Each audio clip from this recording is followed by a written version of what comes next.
السلام علیکم ناظرین، امید ہے آپ لوگ خیریت سے ہوں گے۔ ناظرین، ابابیل کس طرح ہاتھی والوں پہ حملہ کرتے ہیں اور کس طرح اللہ تعالیٰ کا گھر بچ پاتا ہے۔ حضور اکرم صلی اللہ علیہ وسلم کی پیدائش سے صرف 55 دن پہلے یمن کا بادشاہ ابرہہ ہاتھیوں کی فوج لے کر کعبہ ڈھانے کے لیے مکہ پر حملہ آور ہوا تھا۔ اس کا سبب یہ تھا کہ ابرہہ نے یمن کے دارالسلطنت صنعاء میں ایک بہت ہی شاندار اور عالیشان گرجا گھر بنایا اور یہ کوشش کرنے لگا کہ عرب کے لوگ بجائے خانہ کعبہ کے یمن آ کر اس گرجا گھر کا حج کیا کریں گے۔ جب مکہ والوں کو یہ معلوم ہوا تو قبیلہ کنانہ، اس کا ایک شخص غصے میں جھل بن کر یمن گیا اور وہاں کے گرجا گھر میں پاخانہ پھر اس کو نجاست سے لت پت کر دیا۔ جب ابرہہ نے یہ واقعہ سنا تو وہ طیش میں آپے سے باہر ہو گیا اور خانہ کعبہ کو ڈھانے کے لیے ہاتھیوں کی فوج لے کر مکہ پر حملہ کر دیا، اور اس کی فوج کے اگلے دستے نے مکہ والوں کے تمام اونٹوں اور دوسرے مویشیوں کو چھین لیا۔ اس میں 200 یا 400 اونٹ عبد المطلب کے بھی تھے۔ عبد المطلب کو اس واقعہ سے بڑا دکھ پہنچا، چنانچہ آپ اس معاملے میں گفتگو کرنے کے لیے اس کے لشکر میں تشریف لے گئے۔ جب ابرہہ کو معلوم ہوا کہ قریش کا سردار اس سے ملاقات کرنے کے لیے آیا ہے تو اس نے آپ کو اپنے خیمے میں بلایا، اور جب عبد المطلب کو دیکھا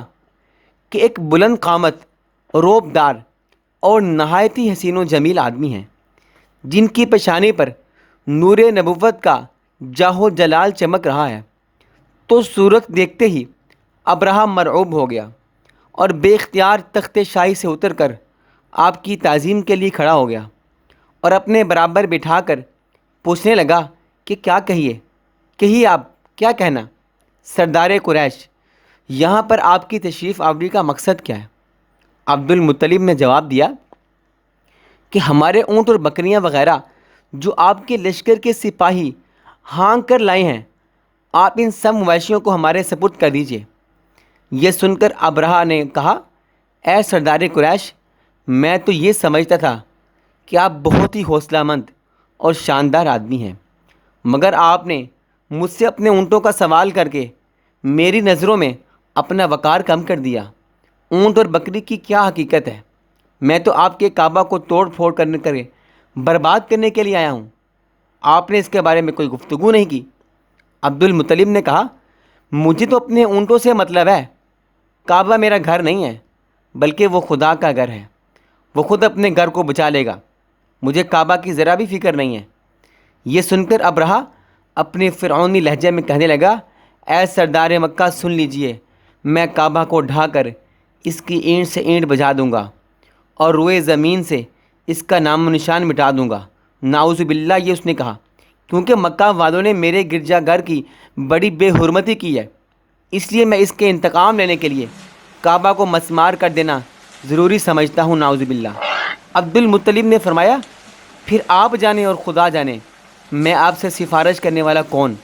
اس گفتگو کے بعد ابرہہ نے تمام جانوروں کو واپس کر دینے کا حکم دیا اور عبد المطلب تمام اونٹوں اور بکریوں کو ساتھ لے کر گھر چلے آئے۔ مکہ والوں سے فرمایا، تم لوگ اپنے اپنے مال مویشیوں کو لے کر مکہ سے باہر نکل جاؤ اور پہاڑیوں کی چوٹیوں پر چڑھ کر اور چھپ کر پناہ لو۔ مکہ والوں سے یہ کہہ کر پھر خود اپنے خاندان کے چند آدمیوں کو ساتھ لے کر خانہ کعبہ میں گئے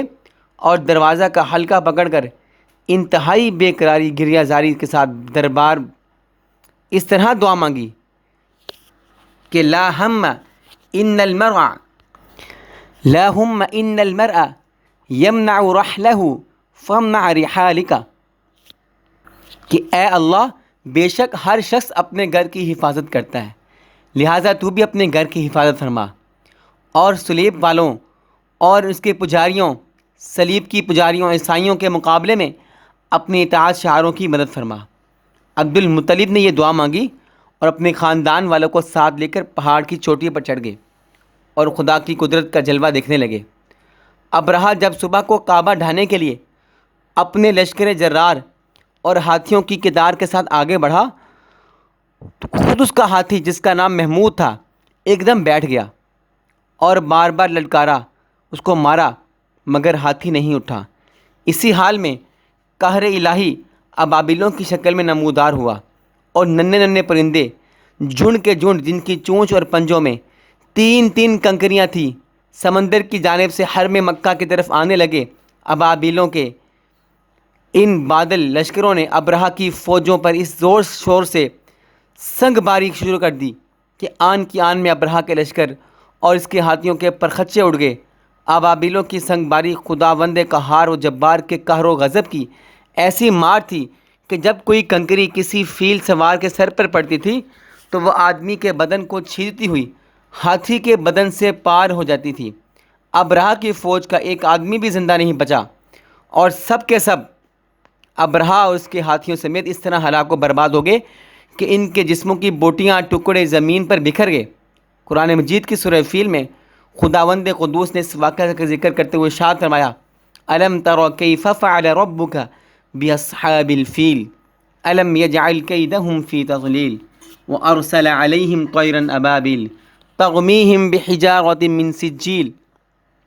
فجعلہم کعصف مأکول، کہ اے محبوب، کہ آپ نے دیکھا نہیں کہ آپ کے رب نے ان ہاتھی والیوں کا کیا حال کر دیا؟ کیا ان کے داؤں کو، ان کی فریب کو، ان کی پلان کو تباہی میں نہ ڈالا، اور ان پرندوں کو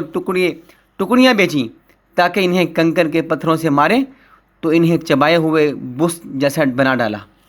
جب ابرہہ اور اس کے لشکروں کا یہ انجام ہوا تو عبد المطلب پہاڑ سے نیچے اترے اور اللہ تعالیٰ کا شکر ادا کیا کہ ان کی اس کرامت کا دور دور تک چرچا ہو گیا، اور تمام اہل عرب ان کو ایک معزز بزرگ کی طرح قابل احترام سمجھنے لگ گئے۔ جب اللہ تعالیٰ کسی کو بچانے پہ آتے ہیں، اپنے گھر کی حفاظت کرنا جانتے ہیں، تو وہ کسی دنیا کی طاقت کی پرواہ نہیں کرتے، بلکہ اللہ تعالیٰ اپنی غیب سے آسمان سے پرندوں کو اتار دیتے ہیں اور وقت کے فرعونوں کو تباہ و برباد کر دیتے ہیں۔